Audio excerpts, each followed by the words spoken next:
Hi friends, నమస్తే. ఈరోజు story చాలా ఇంట్రెస్ట్గా ఉండబోతోంది. ప్లీజ్ సబ్స్క్రైబ్ చేసి లైక్ చేయండి ప్లీజ్. ఇంకా స్టోరీలోకి వెళ్తే ఆదిత్య ఆనందితో ఇలా చెప్తాడు. ఆనంది, నువ్వు నాకొక చిన్న హెల్ప్ చేయాలి అని అంటాడు. ఏంటండి అది అని అడుగుతుంది ఆనంది. ప్రతిమ అని నా ఓల్డ్ క్లాస్మేటు, తనకేదో మ్యారేజ్ ఇష్యూ ఉందంట. నాకు కాల్ చేసి మీ వైఫ్ లాయర్ కదా, నాకేమైనా హెల్ప్ చేస్తుందా అని అడిగింది. నిన్నొకసారి అడిగి చెప్తానన్నాను అని చెప్తాడు. మీ ఫ్రెండ్ అంటున్నారు కదా, రమ్మనండి మాట్లాడతాను అని ఆనంది చెప్తుంది. ఆఫీస్కి రమ్మనండి, నా క్యాబిన్లో కూర్చొని మాట్లాడొచ్చు అని ఆదిత్య అంటే, పర్లేదండి ఇంటికే రమ్మనండి, ఫ్రెండ్స్కి మనం రెస్పెక్ట్ ఇవ్వాల్సిందే అంటుంది. థ్యాంక్యూ ఆనంది అంటాడు. తనెప్పుడొస్తుంది అని అడుగుతుంది. ఈరోజే వస్తుందని చెప్తాడు. సరే ఆదిత్య గారు రమ్మనండి అని చెప్తుంది. సరే ఆనంది, నేను తనకు కాల్ చేసి ఇన్ఫార్మ్ చేస్తాను అని చెప్పి ఆదిత్య వెళ్ళిపోతాడు. మ్యారిటల్ ప్రాబ్లమా? ఏంటో అది. అయినా ప్రాబ్లమ్స్ లేనోళ్ళెవరుంటారు, అందరికీ ప్రాబ్లమ్సే అని ఆనంది అనుకుంటుంది. ఇంకా శశికాంత్, సునంద భోంచేస్తూ ఉంటారు. ఆనంది కర్రీ తీసుకొనొచ్చి, అత్తయ్యగారు ఈ కర్రీ వేసుకోండి అనంటుంది.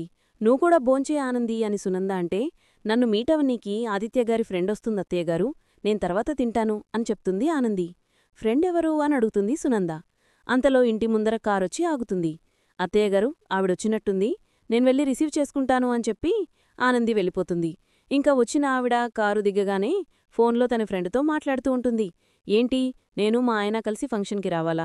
కావాలంటే నేనొకదాన్నే వస్తాను, మా ఆయనతో రాను. కలిసి రావచ్చు కదా అని నువ్వు అడుగుతావు, కాని నాకు ఇంట్రెస్ట్ ఉండాలి కదా అని మాట్లాడుతూ ఉంటుంది. ఇంకా మాటలు విన్న ఆనంది, భర్తతో కలిసి ఫంక్షన్కి వెళ్లడానికి కూడా ఇంట్రెస్ట్ లేకపోవడమేంది? మెడలో తాళీ లేదు, చీర కట్టుకున్న విధానమూ సరిగ్గా లేదు, అసలు పెళ్ళైన ఆడదాని లెక్కేలేదు అని ఆనంది అనుకుంటూ ఉంటుంది. ఇంతలో ఆదిత్య వచ్చి, ఆనంది తనొచ్చేసింది అని ఆదిత్య ఆమెను పలకరించడానికి వెళ్తాడు.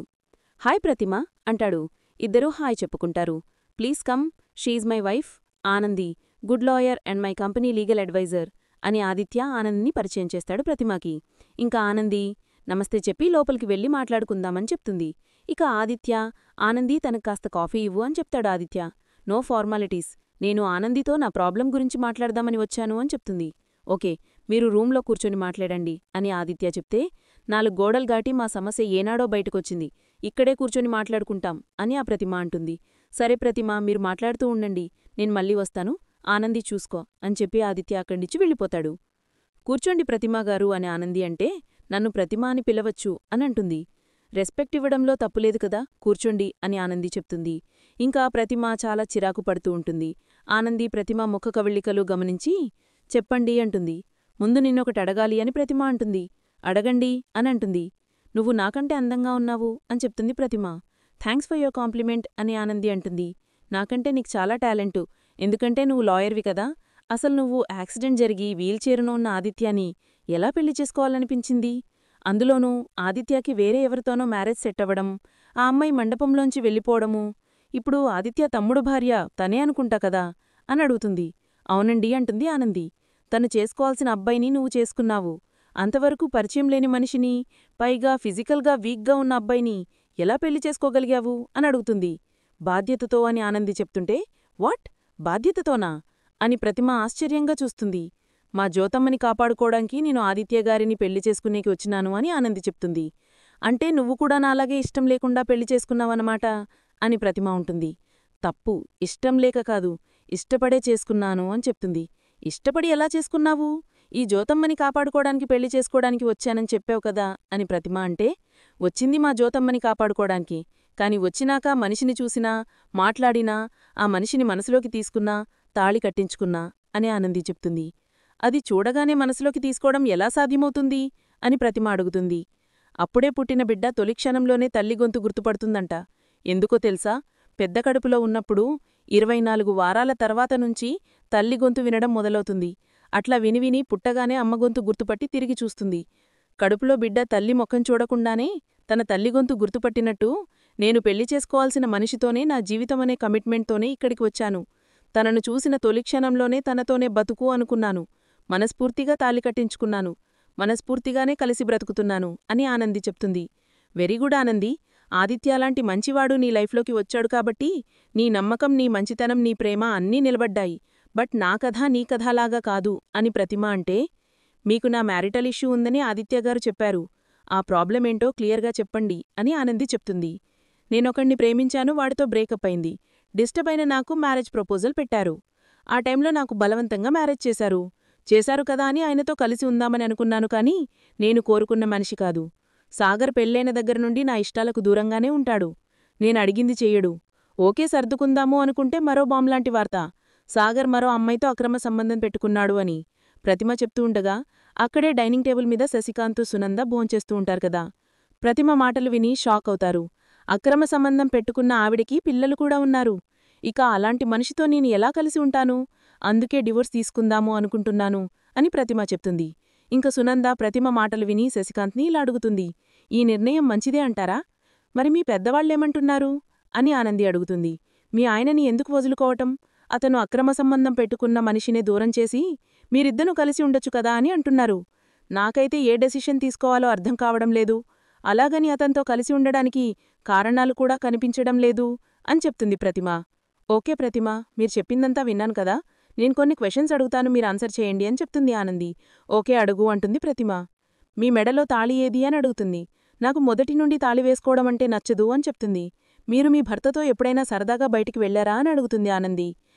రిలేటివ్స్ ఇంట్లో ఏదైనా ఫంక్షన్ ఉంటే వెళ్లేవాళ్లము అని చెప్తుంది. అంటే నేను అడిగేది ఫంక్షన్లకి పార్టీలకి కాదు, మీకంటూ ఉన్న పర్సనల్ స్పేస్లో మీరెట్లా ఉండేవారు అని అడుగుతుంది.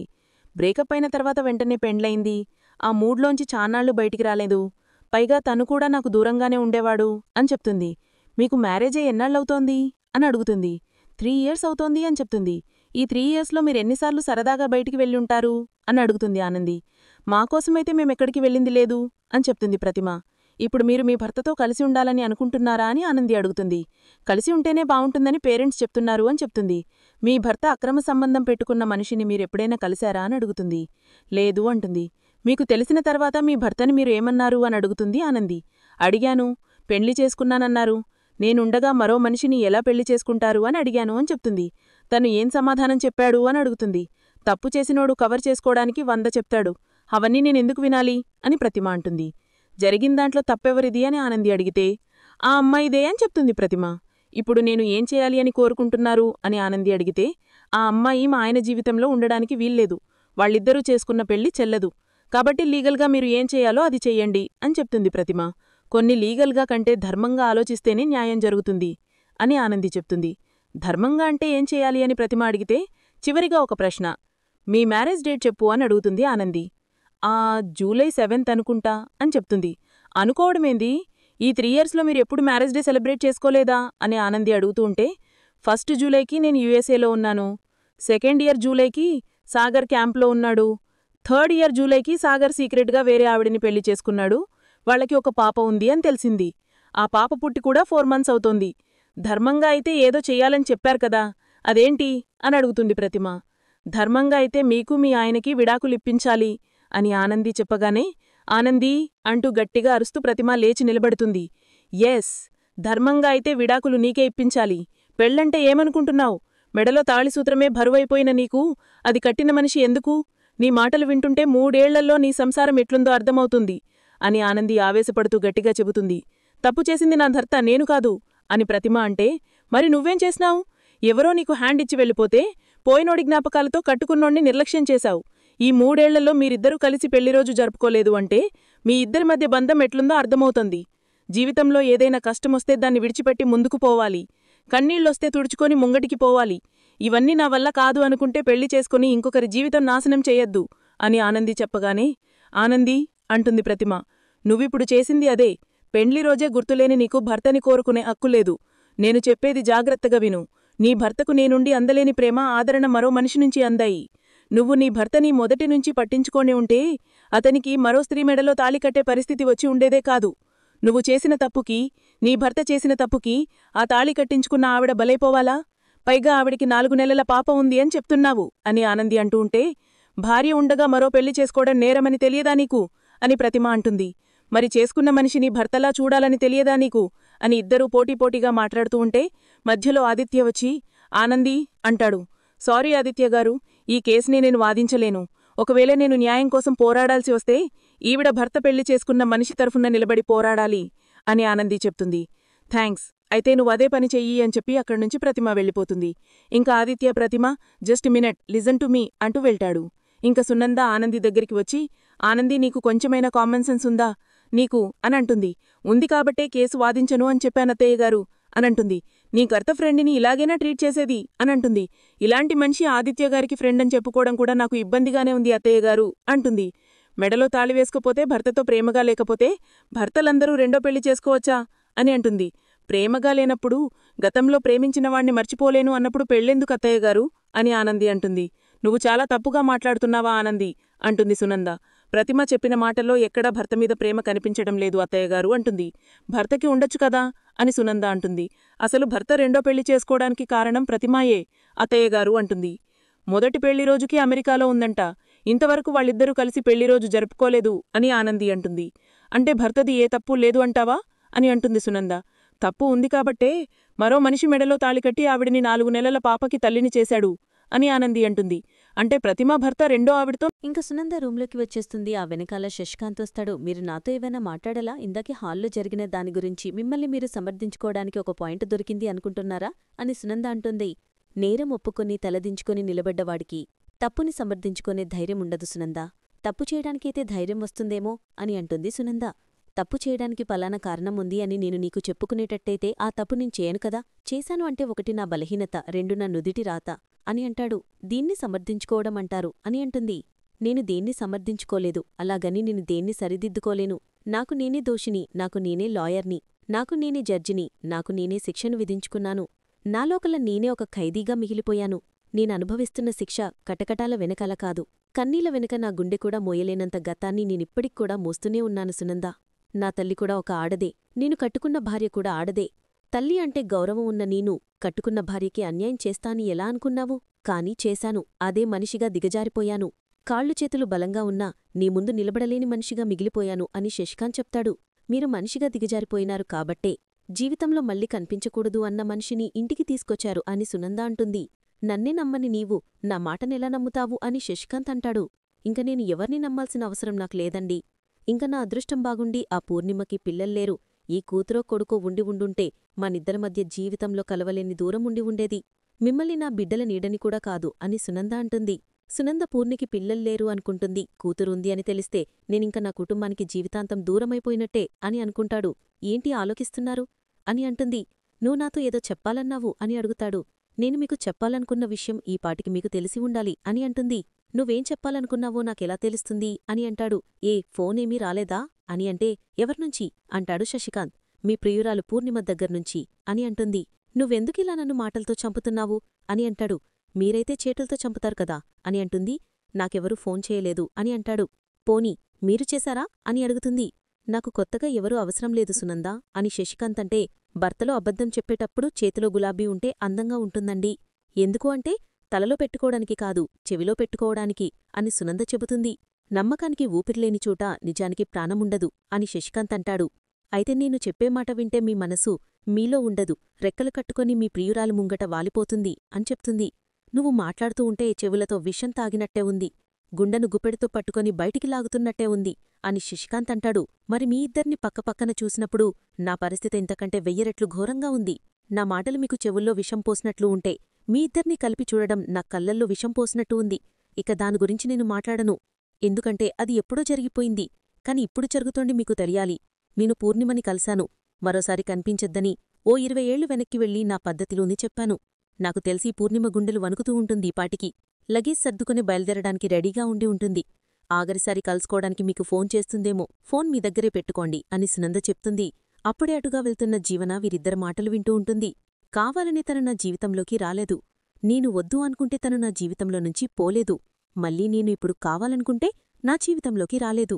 సుడిగాలికి ఎగిరిపోయిన కాగితంలాగా నా ఆలోచనలు అదుపులేని ప్రయాణంలో నేనెప్పటికీ తిరుగుతూనే ఉన్నాను అని శశికాంత్ అంటూ ఉంటే, ఇంక మీరు తిరగాల్సిన అవసరం లేదండి, ఎక్కడాపాలో ఎలా ఆపాలో నాకు తెలుసు అని సునంద అంటుంది. వీరిద్దరి ఏదో గొడవపడుతున్నట్టు ఉన్నారే, మామయ్యగారు ఇంతలా బాధపడుతున్నారంటే వీళ్ళిద్దరి మధ్య మొదలైన గొడవ ఇంకా పూర్తి కాలేదన్నట్టు అర్థం కావడం లేదు అని జీవన అనుకుంటుంది. ఇంక జీవన చైతన్య దగ్గరికి వస్తుంది. చైతన్య స్పీకర్లు పెట్టుకుని పాటలు వింటూ ఎంజాయ్ చేస్తూ ఉంటాడు. హలో అని పిలుస్తుంది చైతన్యని. ఏంటి అంటాడు. ఒకసారి నువ్వు డాక్టర్ దగ్గరికి వెళ్తే మంచిది అని అంటుంది. నేను ఫిట్గానే ఉన్నాను, డాక్టర్ దగ్గరికి వెళ్లాల్సిందే నువ్వు, ఎందుకంటే ట్రీట్మెంట్ లేని రోగాలన్నీ నీకే ఉన్నాయి అని అంటాడు. అంత ముదిరిపోయిన రోగాలు నాలో ఏమున్నాయని అడుగుతుంది. అంతులేని కోపం, అవసరంలేని ఆవేశం, మూర్ఖత్వం, మొండితనం, వీటితో పాటు ఓ చెర్రీ సైజంతో వెర్రితనం కూడా ఉంది. టోటల్గా సింగిల్ లైన్లో నీ గురించి డిస్క్రైబ్ చేయాలంటే మనిషికి ఉండకూడని లక్షణాలన్నీ ఒక బొమ్మలో ఇన్సర్ట్ చేసి చక్కగా డ్రెస్ వేస్తే అది నువ్వే అని అంటాడు. చైతన్య, నీకు ఇలాంటి లక్షణాలేమీ లేవన్నట్టు చెప్తావేంటి? నువ్వు ఏ రకంగా కంపేర్ చేసుకున్నా నాకంటే 2-3 ఎక్కువ నీకే ఉంటాయి అని అంటుంది. నా మానాన్ని మంచిగా పాటలు వింటూ స్నాక్స్ తింటూ దొరికిన టైంని ఎంజాయ్ చేస్తూ ఉంటే నీ గోలేంటమ్మా అని అంటాడు చైతన్య. అక్కడ మీ అమ్మా నాన్న కొట్టుకొని చేస్తుంటే నువ్విక్కడ పాటలు వింటూ ఎంజాయ్ చేస్తావా అని అంటుంది. మా మమ్మీ డాడీ కొట్టుకోవడమేంటి అని అడుగుతాడు. ఇది నిన్నట్నుంచి జరుగుతోంది, నీకే తెలీదనుకుంటా అని అంటుంది. Hello my dear little princess, నేను ఫామ్లో లేను, అమ్మ ఇంట్లో ఏం జరుగుతుందో తెలుసుకోకపోవడానికి అని అంటాడు. అందుకేనా ఏం పట్టించుకోకుండా గదిలో కూర్చున్నావు అని అంటుంది. వాళ్ళిద్దరి మధ్య చిన్న ఇష్యూ ఉందని తెలుసు అని చైతన్య అంటే వెళ్ళి మాట్లాడి అదేంటో తెలుసుకోవచ్చుగా అని అంటుంది. నేను ఆల్రెడీ మా డాడీతో మాట్లాడాను అని చెప్తాడు. మా ఇద్దరి మధ్య ఏ గొడవలు లేవు అని చెప్పారా మొన్నయ్య గారు అని అడుగుతుంది. మనుషుల్ని దూరం చేసే అంత పెద్ద గొడవలేం కాదు, మీ మమ్మీకి నాకు కంపెనీలో డిఫరెన్సెస్ వచ్చాయని చెప్పారు అంతే అని చెప్తాడు చైతన్య. ఇంకా మరిన్ని అప్డేట్స్ కోసం ప్లీజ్ సబ్స్క్రైబ్ చేయండి. Thanks for watching. Bye friends.